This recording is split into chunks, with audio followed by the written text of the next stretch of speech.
Today we're going to be talking about the winners of the 2025 Walk Ride GM Awards. We'll also be discussing Chapel Street, that monumental scheme that's just finished, but also the hill of hysteria that surrounds schemes that are going out for consultation. We're going to be talking about e-scooters. Trials of e-scooters may be approved in several new boroughs across Greater Manchester. And finally, bus stop bypasses, which is a contentious topic, but we're going to face up to it. Just before we start the podcast, there's some big news to announce from Walk Ride Greater Manchester. We are hiring. We are looking for a paid coordinator and administrator to help deliver our new scheme, our new grant, which is a walking and cycling bus network in Trafford and Manchester. Over the next 12 months, we will be delivering, in partnership with Manchester City Council and Trafford Council, a massive network of walking and cycling buses across the whole of the city. And we need someone to help deliver that, a coordinator, 12 months, fixed contract. We're looking for someone to deliver this network. We're also looking for an administrator to help facilitate. You'll be reporting to the Walk Ride Greater Manchester team, and the pay is quite competitive. So go have a look on our website, check out the role and see if you're up for it. Are you the person that can help us deliver this network? You'll need to be contacting schools, parents, organising through WhatsApp groups. You need to be that kind of person who can get things done. So please have a look at the job page on our website. We'll put it in the description of this podcast and apply if you think you've got it. So let's dive straight in with the award winners. 2025 December, we announced the winners of how many awards, Harry? I think 8. I just counted. Right, let me see the list then, and let's tell the listeners all about them. So the awards this year, we actually added a couple of new categories. So one of the categories we added this year was the best campaign. There was actually 2. So the best campaign success, but also the most improved council. We wanted to give, some kudos to councils that, might not be winning the top award each year, but, deserve that recognition of getting on with things and moving up the ladder.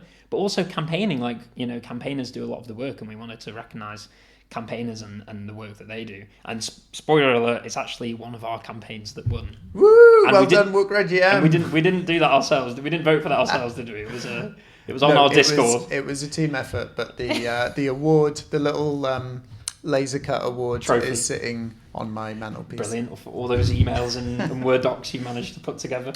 So yeah, that was best campaign success.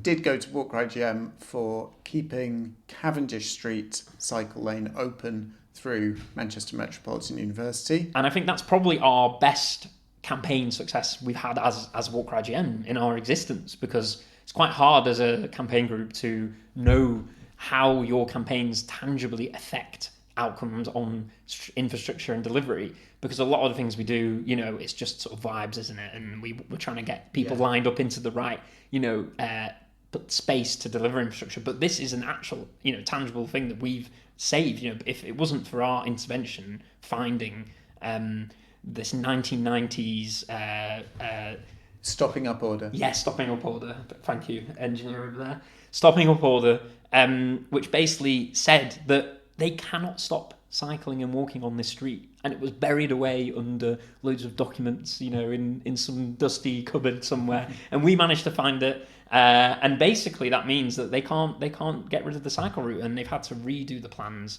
And those plans now have a cycle route going through it. So we've saved the route. I think it's important to say that it's not just like the technical argument. It's not just a case of going and unearthing some document and then everything falls into place.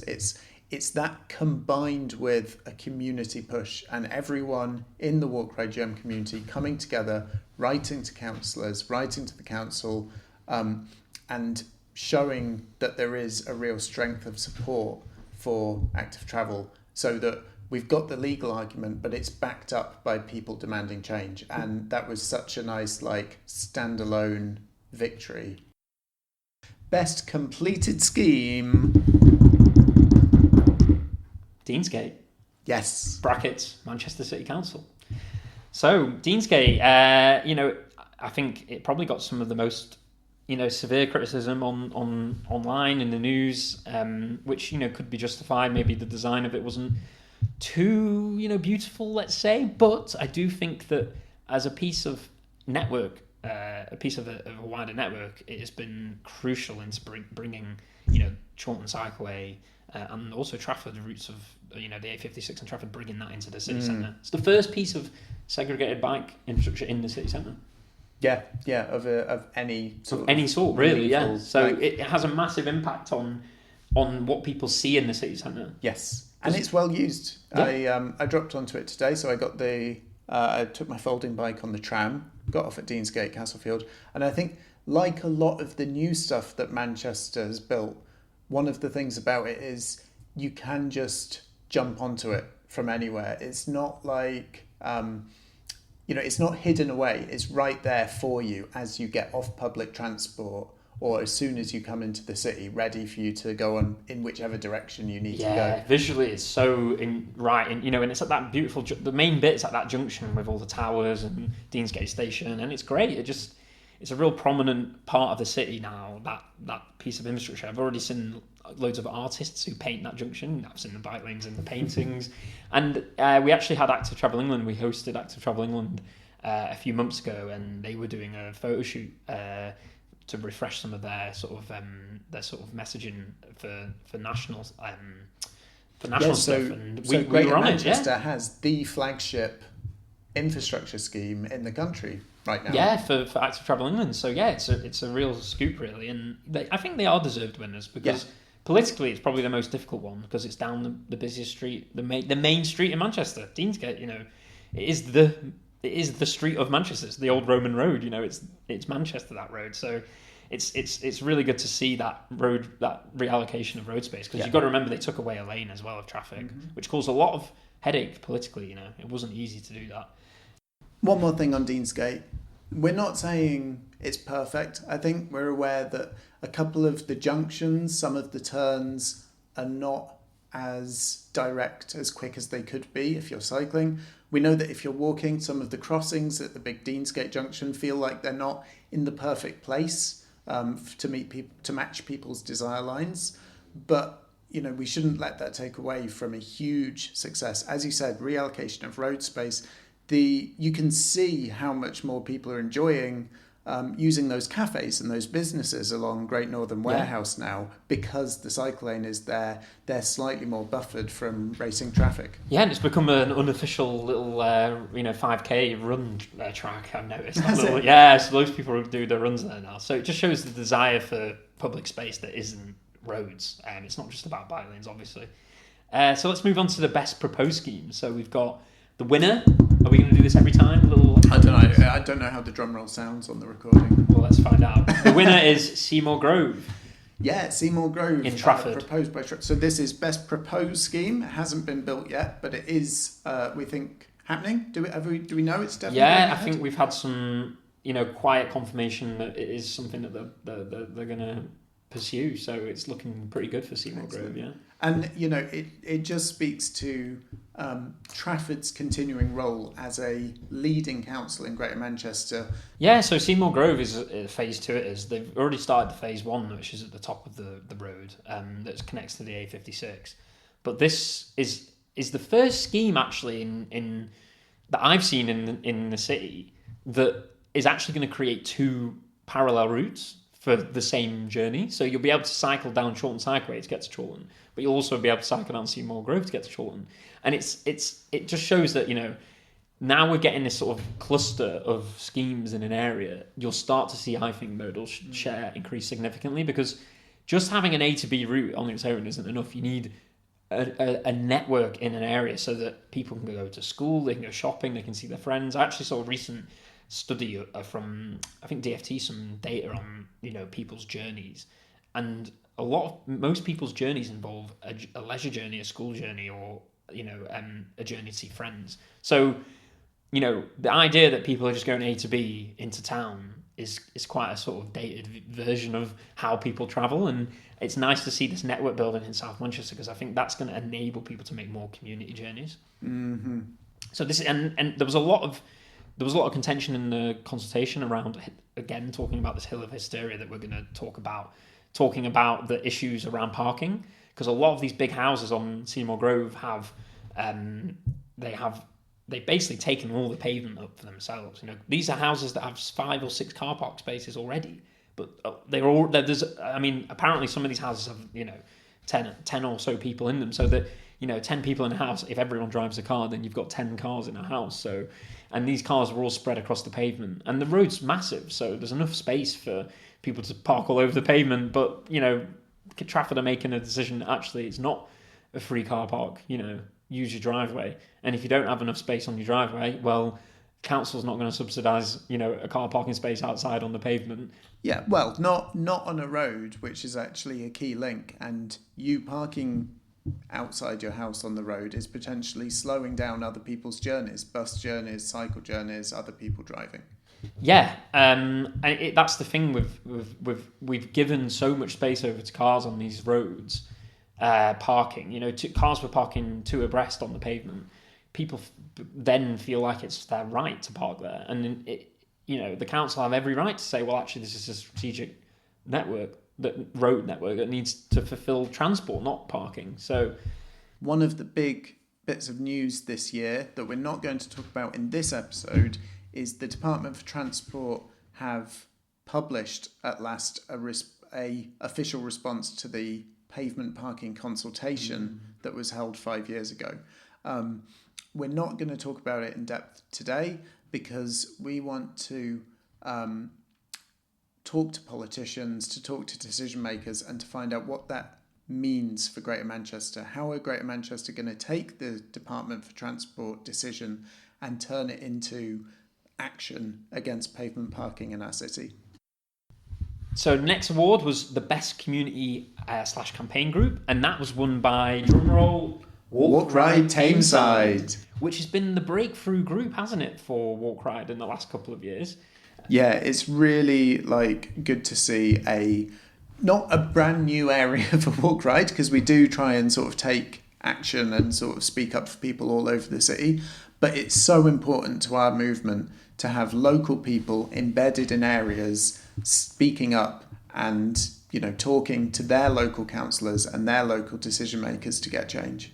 Yeah, and Tom has been the figurehead of Walk Ride Tameside. He's really pushed it, and he came to some of our infrastructure safaris, I think, a few years ago, sort of got involved, in person. He's been big on the Discord, he's set up Walk Ride Tameside.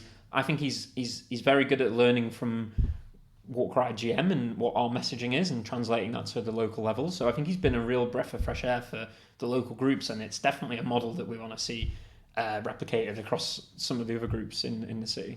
Yeah, I think that's the message to take away from this. If you're listening and you're in Rochdale or Oldham or Bury or Bolton, places where we don't have an existing local group, now is the... sorry, I'm wrong there. Rochdale does have a local group, but if you're in one of the others, you can be the change. You can just contact us. We'll help you with whatever resources you need to start influencing your council and your area. And some of this great stuff that we've spoken about happening in Trafford on Deansgate, there's no reason that same stuff shouldn't be happening in Bury and Bolton, for example. And it is, Bury and Bolton have been building stuff, but it doesn't get publicised that much because we don't have this kind of Walk Ride GM amplifying voice on the ground there. Yeah. So moving on to the best activation event, and I think this category is probably the most fought after, actually. There was many, we had Don Whiting. I don't even think he was nominated, but we also had, the Black Unity bike ride. We had Lights Up, the women's ride. There was just so much actual really good activation events this year. We also had our Deansgate ride as well. That was a good ride. So the winner of that was, drumroll, Black Unity bike ride, and that was, organised by Belinda, who's, everyone, I'm sure if you listen to this podcast, you've probably heard of her. She's massive champion for cycling in the city. She is the Greater Manchester Bicycle Mayor. Well, I think it's just Manchester, actually. Manchester Bicycle. Well, no, I think it's Greater Manchester. I'm sure it's Greater Manchester. Maybe because I want to steal the other boroughs' mayors. I don't know. So yeah, Belinda's the bike mayor, and she's been, she could have won the next award if I'm honest, but she didn't. But she won this award, the Black Unity Bike Ride Award. So, and I didn't actually go to that. Were you there, Will? No, I missed it. We should try and get a guest on who was there. I missed it too, but I the did photo was gone. to the other event Belinda organised, which was also nominated, the Lights Up Ride, and that was like just as incredible, just as like powerful a movement of people reclaiming streets and saying, you know. Yeah, and I like that, you know, these rides, you know, in the past, for instance, we went on Critical Mass, which I don't really think have many favourable opinions towards, because I just don't think it furthers our campaign goals, if I'm honest. You know, predominantly men drinking alcohol, going around demanding that, you know, they have the right to cycle. I think that's kind of the old school way of campaigning, and I think the way that we achieve results at the moment is through rides that show that, you know, cycling is an activity for a lot of people, different sections of society. You know, Black Unity Bike Ride, you know, the black community, but also, you know, the Lights Up was about women, and, you know, this idea that, like, you know, women should feel safe at night on their bikes. You know, these, and, you know, because that event, the Lights Up one, we actually had the exec member come along from Manchester City Council. So, you know, and I think that it's important to say, like, this isn't just women or people of colour being used as a political football in active travel. Like, in my previous job working at Cycling UK in behaviour change, it's so apparent that previously underrepresented groups in cycling, people of colour, women of colour, disabled people, are taking up cycling at a rate that is, like, it means they're becoming more proportionally represented in the cycling community. So next on the list, we said that Belinda could have won this award, but it actually went to someone inside the walk ride GM world. The People's Active Travel champion is Alan Nook. Wow. He is the power horse behind the scenes, isn't he, Alan Nook? The Power Owl. Power Owl. That's his alter ego, isn't it, Alan Nook? He doesn't... You're doing a big giveaway to his true identity there. We've gendered him. Okay, well, we've gendered Alan. Owl Nook. Yeah, they don't like to disclose their identity. So, I mean, if you were there on the night, you would have seen who it was. Yep. But if you weren't, it will always be left in the margins of... So, Owl Nook, if you don't already follow them on social media, I'll just say him. If you don't already follow Owlet on social media, it's well worth doing. He is one of the brains and researchers behind what Walk Ride GM do. He's so hot on statistics and policy and exactly who has done what historically in all the different boroughs of GM, how it all connects. Without him, I think it's fair to say that we'd have much less technical backing to our arguments when we're influencing. Yeah, and I think it's important to say that there's a few people like, I guess, me and Will, who face Walk Ride GM, and we're like, I guess, the public face of the organisation, but there's lots of people who maybe, you know, their personality or their temperament, they don't want to be the public face of an organisation, but they're willing to put the hard work in behind the scene. And those people definitely deserve the same recognition, if more recognition, really, for the work they do. Because they're the nuts and bolts, you know, that keep this you know, campaign moving forward, and they're the community, you know. So it was nice to give Al that award, and I can tell it meant a lot to him. So I was one of my favourite moments of the night, actually. Oh, good. The last two awards. So this is one of the new awards, the Most Improved Council. And the winner of that is... Most Improved Council, Rochdale Borough Council. Yeah, and I think Rochdale deserved winners. You know, they've delivered some massive infrastructure schemes. They've delivered some nice pedestrianisation outside the town hall. But they've also delivered some cycle and public realm improvements towards Castleton. Yeah, I think one of the biggest factors in the vote that gave this award to Rochdale was Castleton Phase 2. Yeah. Now, getting over that hill of hysteria on the first phase. Castleton Phase 1, the first part of the route from Castleton into Rochdale town centre, it did ruffle feathers. It was, it was a road that previously had a lot of on-street parking. It's got a lot of shops and businesses. They're obviously impacted by roadworks. And it's you can see how this is like one of those schemes that's at the core of the fight, I suppose. You kind of have to call it a battle over what our main roads are for and who they're for and what we want our towns to feel like. There was a big uproar around parking on that scheme. The council provided free off-road parking, off-street parking. Yet that didn't satisfy people. And that's what I think we need to understand with the Hill of Hysteria is you can never win in those first few months when people are going crazy over something because they don't, their demands aren't actually that rational. It's just out of fear of change. So although the council probably fairly gave some off-street parking to make up for the lack of on-street parking that was removed for the scheme, that didn't, stop the outcry, did it? And really, the only thing that stops the outcry is time. Yes. It's time. It's just letting the scheme happen, letting it bed in, and people just move on and forget, and it just disappears. And this is the Hill of Hysteria, isn't it? We sound a bit like a broken record about this already, but that's kind of, the underlying theme of a lot of the internal conversations we've been having over the past year is just how little negative feedback we're getting on any of these schemes after a year has passed, and people have got used to them, and people have got used to hearing the birds, seeing kids playing out on the street where it's safe for them to do so. Exactly. And that, and that really, the Hill of Hysteria, I think that's the theme for me for this year is it can getting that into people's minds about schemes and not getting elected members and officers and all these people who work on isolated schemes, making them realise that they're not, sorry to say, they're not special. Their scheme isn't special. All the MEN articles, all the uproar, it's not unique to your scheme, and it'll pipe up and it'll fizzle out.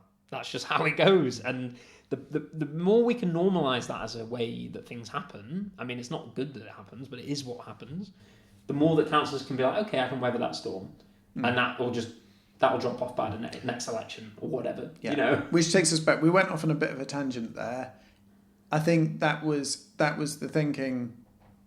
That was the big factor in Rochdale winning was even though they were kind of at the peak of the Hill of Hysteria, and they were at the peak of backlash against the scheme, which has since fizzled out, they still held their ground, pushed ahead and said, no, we're delivering the whole scheme. We're going to push ahead. We're going to deliver phase 2, which connects this scheme to the centre of Rochdale, because you won't realise all the benefits for residents until you have the full route that takes you from a residential area, past schools, past shops, into the middle of town. Yeah.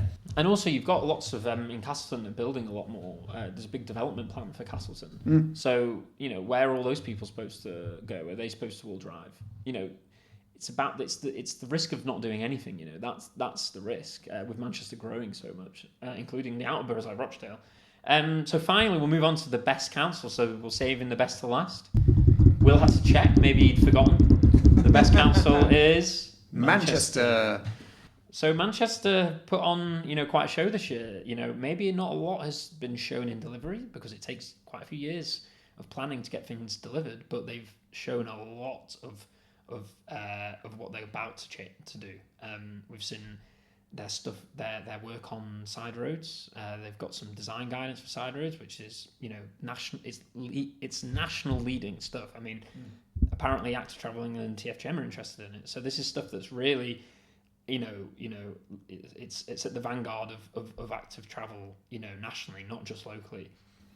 Deansgate, of course, we've already mentioned, was delivered in 2025. They've got a few more CRSS schemes, these radial active travel schemes, which we'll be able to talk about next time. And perhaps most importantly, if you've been attending the Manchester Public Walking and Cycling Forum, you'll already know about this.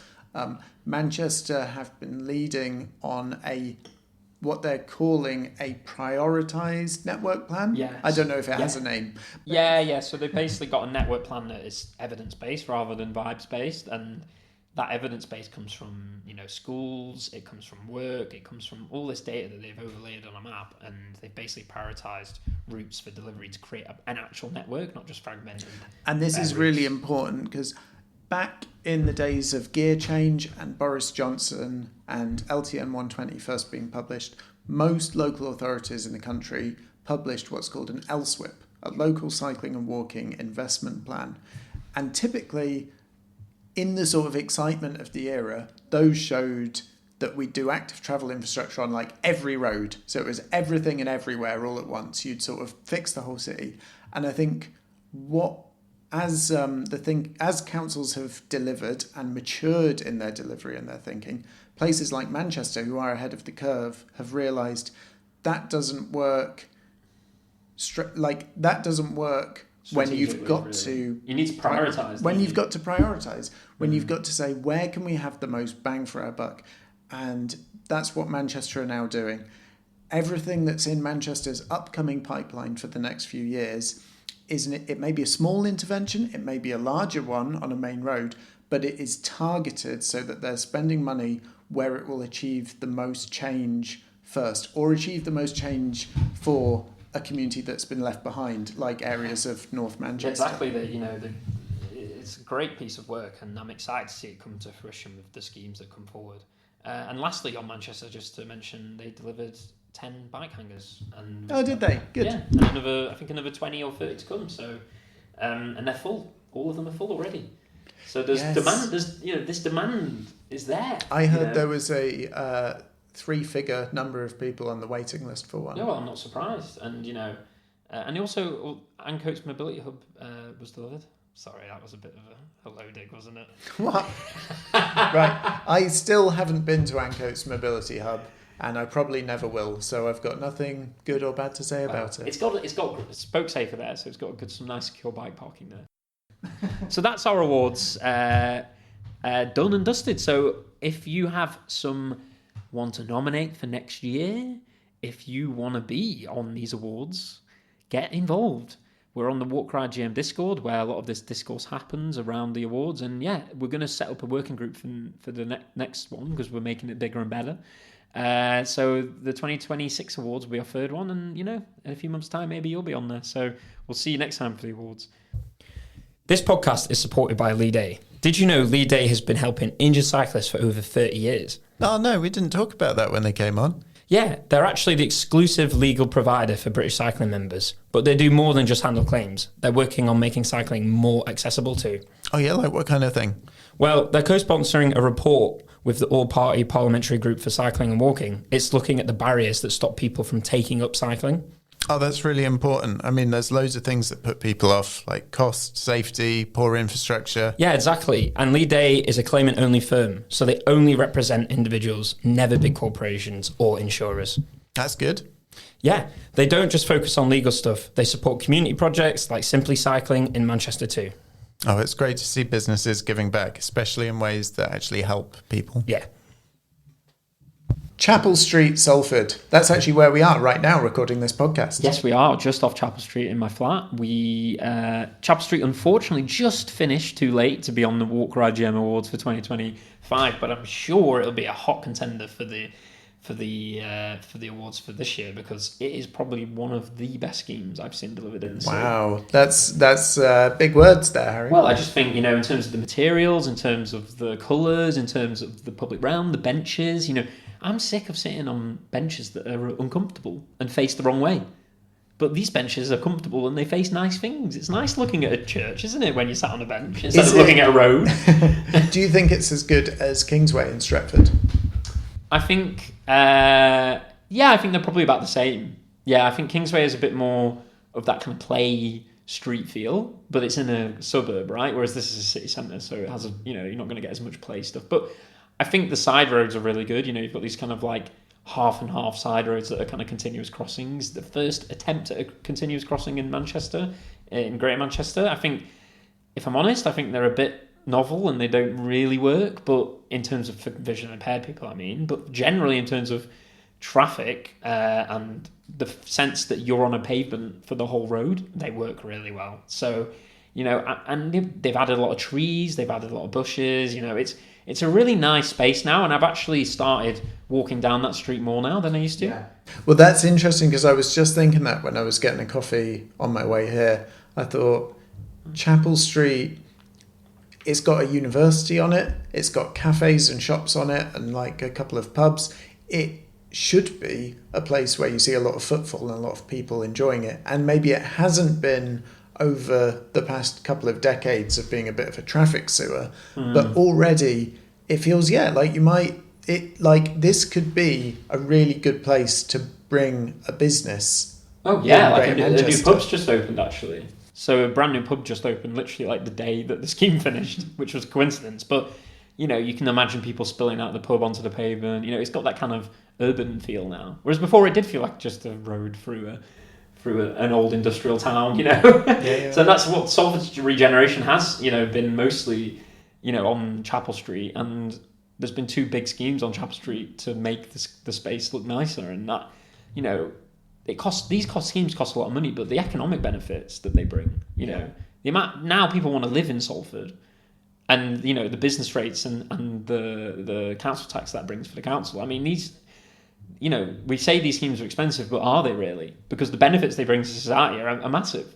Well, to get all boring about it, the benefit cost ratio of active travel infrastructure schemes and cycling infrastructure schemes, the benefit cost ratio tends to be far, far higher than other public investment. And you don't even need to get boring about it. You can just go stand there and enjoy the space. And that's the benefit, isn't it? You can see the benefit when you're there. It's not even like you don't even need to number crunch it, really. I love that we're now in an era of sort of realising the benefits of some of the investment that started with like Chris Boardman and Andy Burnham in 2017. Well, I went to the consultation about 8 years ago. Yeah.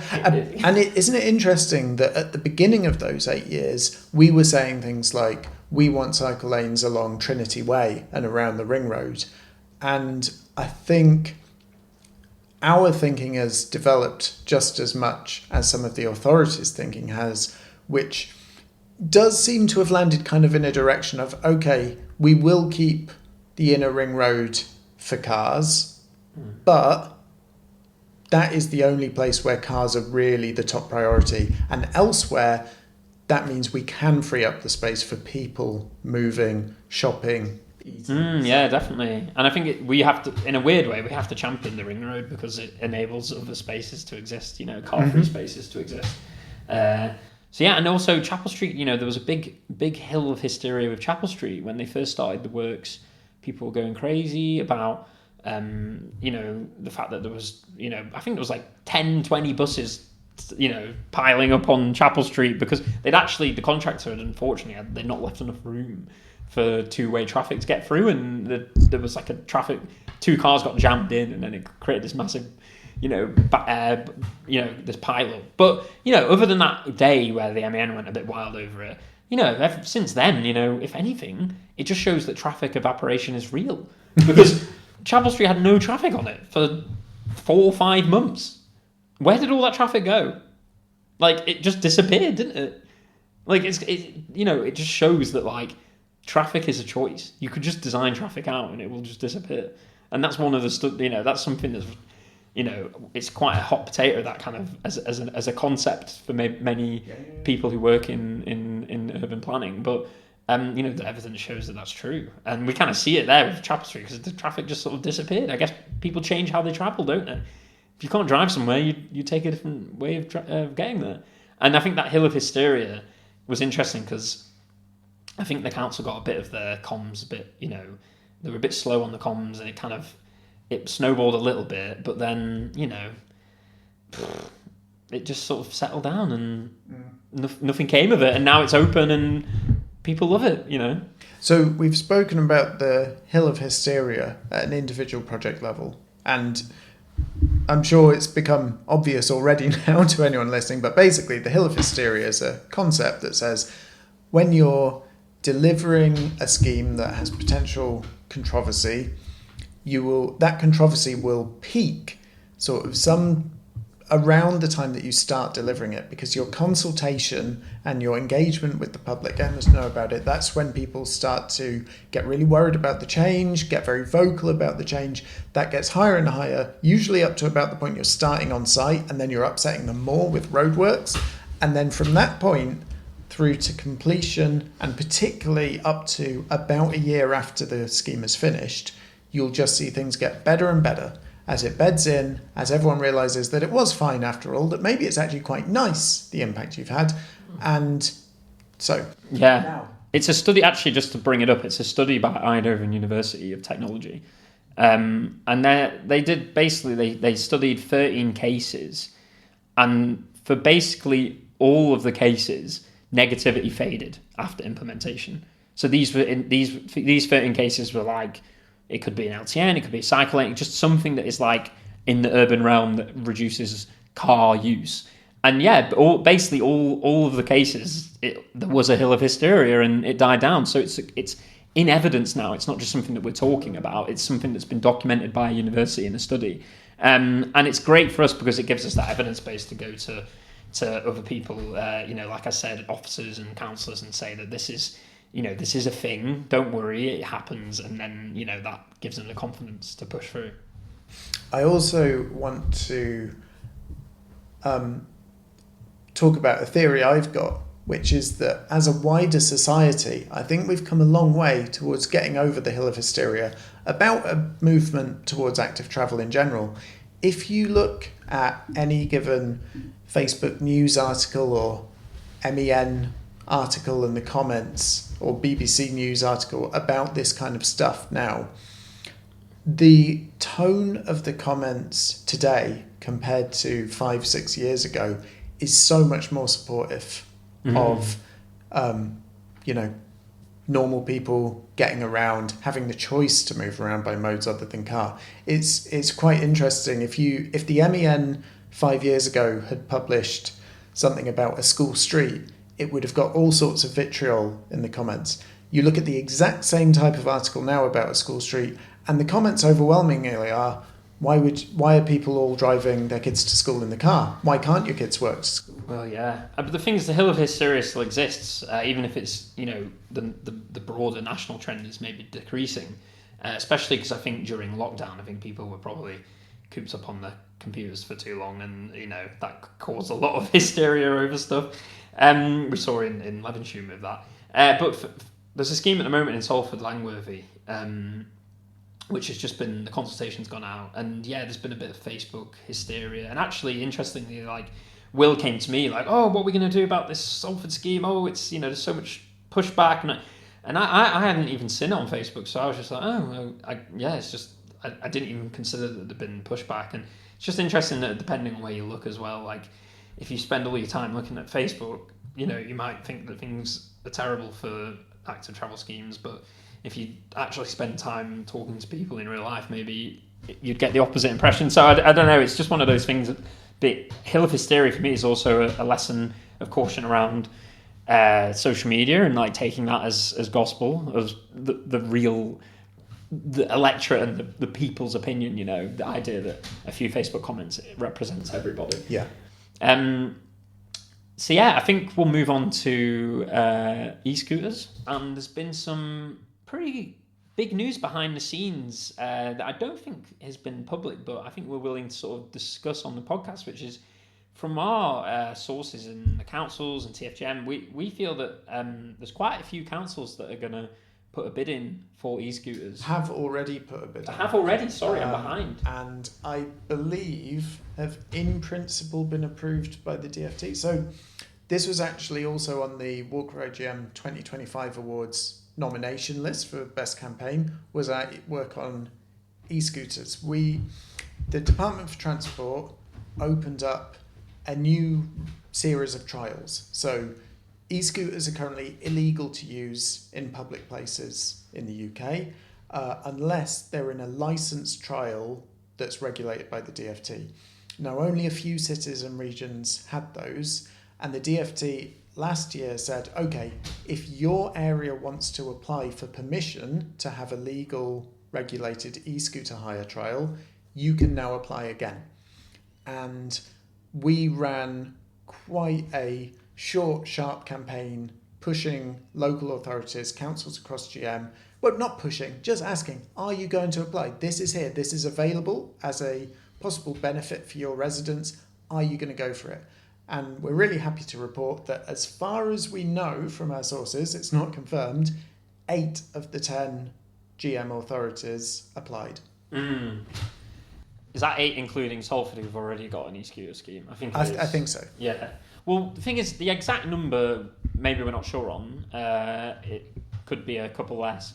But the main thing to say is that we think there will be a good amount of the city that is covered with e-scooters. And I think because of, the councils won't, and TFGM especially won't say this, but because we feel that the Beryl scheme has been a massive letdown, really, in terms of the usage numbers and the amount of vehicles on offer and all that, and also, we think e-scooters are a good way of getting micromobility, into the city before the tender comes up on the Beryl scheme in 2 years' time. So, yeah, watch this space. And I think there's a debate about e-scooters, whether e-scooters are active travel. I made a comment the other day that people love to talk about their standing desk as a way of getting standing time when they're working, but an e-scooter is basically the same thing. You just stood up. So in terms of people saying e-scooters are lazy, I mean, it's funny how people say that a standing desk is not lazy, but then an e-scooter is. So it's just one of those things. I don't think it even matters. That's the thing. It doesn't matter. It's like when people say you're cheating when you ride an e-bike. Yeah, it's like, but you're driving a car.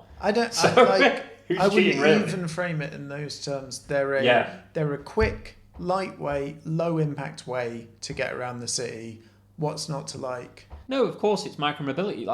We don't need to be virtuous about micromobility. It's not like you don't get human points for cycling or whatever. It's just a way of getting about, and that's the way we're trying to. That's the way we've got to look at transport. It's not about virtue, is it? It's about getting people to move around efficiently. And e-scooters do that. And there are risks around e-scooters. People say that.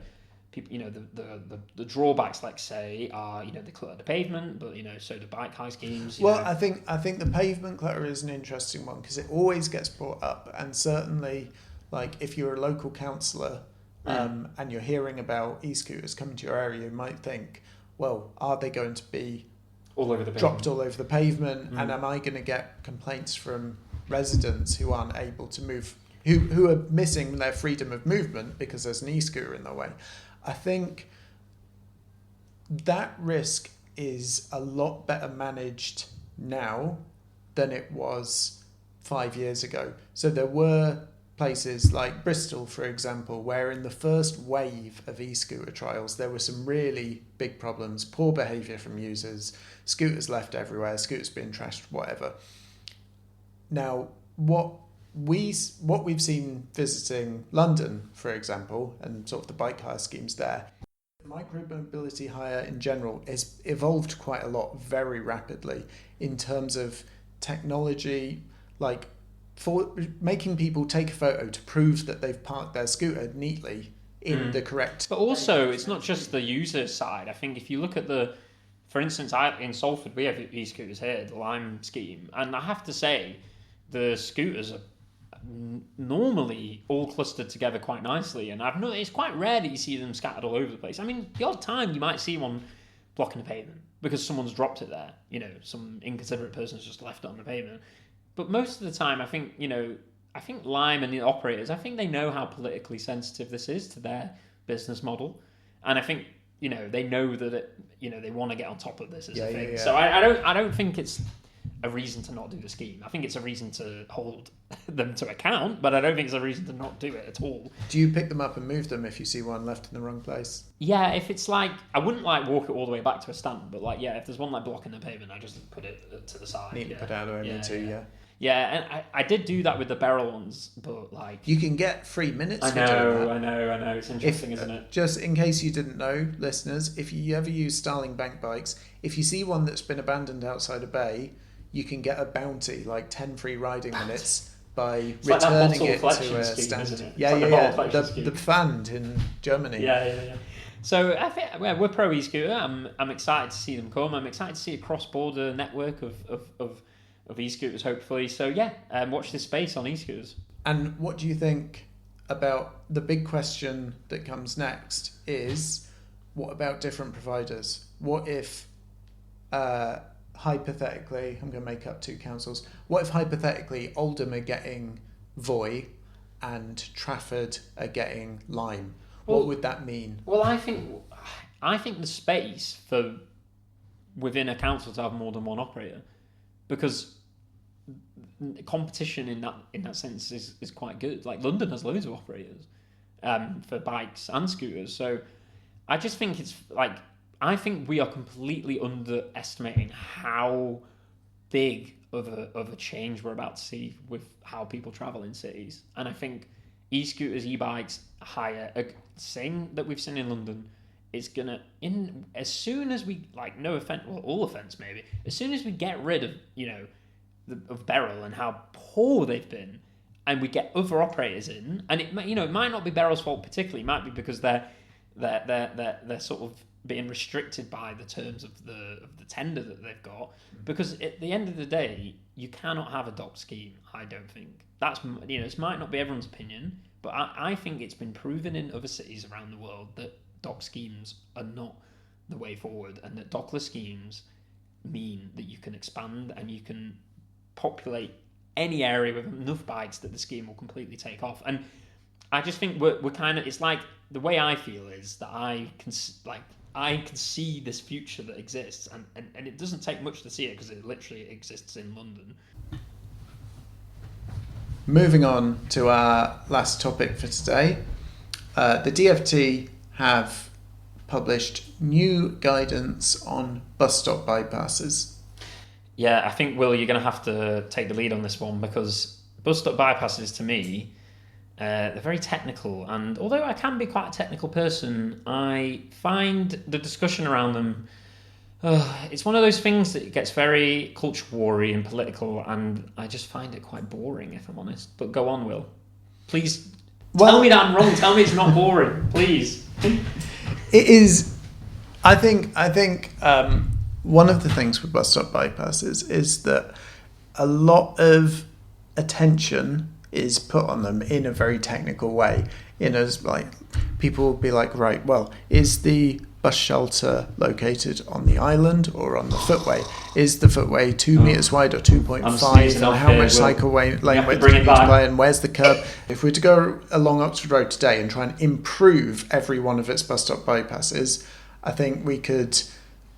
We'd probably be more generous with the widths, because they're very busy, lots of pedestrians waiting, and probably more cycle users than the designers ever anticipated. My problem with all of these guidance things is that, there's only so much road space available, and a lot of the time, it's like, well, the bike lane needs to be this many meters wide, the pavement needs to be this many meters wide, the road needs to be this many meters, and then 2 + 2 + 2, and then you end up with no space left. And I just think, like, compromise is the name of the game, isn't it, when it comes to road space? And I think there is I got a slight reservation when it comes to over standardizing road design, because it just leaves less flexibility. And then I think maybe you'll end up with schemes not going ahead because, they say, well, actually, we can't even do it. So you end up with, schemes that don't, schemes that could have happened in the past now not happening at all because they don't meet the guidance. So that's my reservation with this. Yeah, and I think you've kind of hit the nail on the head. Like, before the podcast, we discussed a scheme just announced in Colchester, down in, is it Essex or Suffolk? Colchester? I don't know. I'm a northerner. Where Come on. It was going to be bus stop bypasses, and it's been changed to shared use pavement, because they can't meet the new guidance, it seems, in terms of width. Now, that actually seems a bit crazy, because shared use pavement is bad for everyone. We hate it at Walk Ride GM because it's bad for pedestrians, it's bad for cyclists. It's kind of like, if I'm speaking as the NFB, it's like, be careful what you wish for. This shows how campaigning from a militant perspective, which is like an absolutist perspective, will always backfire, because the only way to actually campaign successfully is with compromise. And the way we've seen with what they're campaigning on, at the end, if you get rid of a bus stop bypass, it probably will just become a shared use path around the back of a bus stop, which is when we talk to people, partially sighted, blind people, the thing they hate the most is shared use space, because there's no certainty in the shared use space whether you're going to encounter a bike or not. At least when you're walking behind a bus stop bypass on the pavement, you're on a pavement, and it's just a single crossing point where you might encounter a bike. And yeah, that crossing point, is a flashpoint. It needs to be solved. There needs to be better behaviour from cyclists to stop, but that needs to be reflected in the design. Obviously, we've seen the bus stop bypass design manual that will address that to some degree. Cyclist behaviour at bus stop bypasses is an issue, and I think we'd all like to see it really, really improve. I get as frustrated as anyone when I'm riding down Oxford Road. I stop for a pedestrian at a zebra crossing and 2 other cyclists fly past me straight into where the person I was stopping for was going to cross. I would like to see more done to sort of educate and inform and change behaviours. But again, that is Oxford Road, and I think the thing that I've noticed in reading the new DFT guidance is that it's very much written towards places like central London, Oxford Road, cycle superhighways, huge numbers of bus users, huge number of cyclists. There is no really easy way to make that situation work for everyone, especially for visually impaired and blind people. But what I think has fallen through the cracks at the DFT is the fact that most of the country isn't like that. Like 90% of the bus stop bypasses that get built will probably not be on places that see 2,000 cyclists a day and 10, 20 buses an hour. I basically think that we're not fully there yet on design guidance. But neither are the Dutch, right? Have you ever seen a Dutch bus stop bypass? No, right, I'm not. Hang on. I'd like to see some more new technologies, some more innovative approaches brought forward. When I first heard about the trial that happened on Oxford Road of a crossing sensor that would beep when a cyclist was approaching to give you an active warning. Oh wait, no, sorry, I'm wrong. Was it an active warning that it was clear or an active beep that it was I can't remember. dangerous? But there was some sort of trial on Oxford Road. Yeah, which involved the RNIB. That could and should develop into something. Once upon a time, everyone thought that Belisha beacons were a mad idea at zebra crossings, that we shouldn't spend money on them. And I think actually we just need to get on with whatever's needed to make these crossings and bypasses work for all users and to be safe for visually impaired people. We can't slow down building new cycle infrastructure because we need it, but we should also speed up getting that technology into them and just making it work, because in the busiest places, the very busiest places, not the majority of places, I think there are problems and we need to solve them quickly. But I think this is a bit, for me, it feels a bit of a storm in a teacup, because is this as big of a problem as it's being made out to be? I mean, how many places in the country are the bus stop bypasses with this high volume of cyclists? It just sounds like a bit of a Twitter storm in a teacup, and then. I don't want to. I don't want to speak for visually impaired people. I understand that it's. I understand how much of a fear it is to cross cycling when people are flying past.